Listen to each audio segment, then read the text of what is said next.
छात उपरे दी जण सांग कथा होतिले ठीक एई कथा भगवान गुहारी सुनु नाहंती दुख सुनु नाहंती एते कष्ट रे जीवन जीउची भगवान को कान पाखरे मो दुख पहुंच पारु नाही। आउ जने सांग बड़ सुंदर उत्तर देला कहला भगवान केमिति सुनिबे गोटे परीक्षा करिबा। परीक्षा कोन जो तीन महला छात उपरे दुई जण सांग थिले तळे देखुथिले दी जण लोक काम करूचंदी श्रमिक श्रेणी लोक श्रमिक दी जण काम करूचंदी। जणे सांग जे कहिला भगवान केमिति डाक सुनिबे दुख सुनिबे ता परीक्षाटा करैबा सेई सांग जनक छोटिया पत्थर गोटे पड़ीथिला ताको पाखु आणला पाखरे रखिला पत्थर को रखिला परे ता पॉकेट रे 500 टंका थिला 500 टंका टी पकेइला तळे जो श्रमिक दी जण काम करथिले जनक पाखु 500 टंकाटा उडीकी गला जणे एकड़ अनैला पुणी सेकड़ अनैला 500 टंका रहिला पॉकेट रे पुरे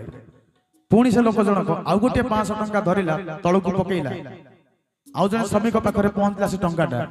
से भी एकड़ को अनैला सेकड़ को अनैला काळे के देखि दबो पॉकेट रे पुरेला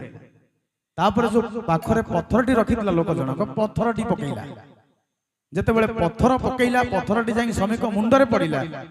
श्रमिकटी सेते बेले ऊपर को अनैला अर्थात 500 टंका सुख बेले से एपट को अनौथिला सेपट को अनौथिला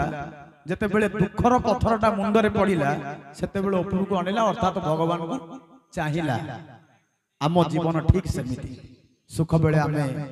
जो भगवान को कहंती गुहारी सुनो भगवान सुख बेले गुहारी करवा भूली जाती आ दुख बेले गुहारी सुनो भगवान कहंती थरे सुख बेले डाकिबा आरंभ करवा तो दुख पाखु माड़ी बनी ये होची वास्तव। तेणु आसंतु सुख बेले भगवान को डाकिबा आ दुख बेले कहवा को पड़िबनी गुहारी सुनो भगवान बधिर हेल कि न सुनो। तेणु आसंतु सुख समय संपत्ति समय भगवान को डाकिबार प्रयास करवा आ दुख बेले आम पाखरे दुख नाश छिड़ा होइथिबे ये होची सत्य कथा। आमे सुख बेले डाकिबा कि न डाकिबा निर्णय होची आमर कारण जीवन आमर दायित्व आमर। किसी कथा एवं गीत सहित कार्यक्रम जारी रखिबा पुणी थरे कार्यक्रम को आगे नेबा पई भजन माध्यम रे आमंत्रण करिबा शिल्पी मिलन पाणिग्राही।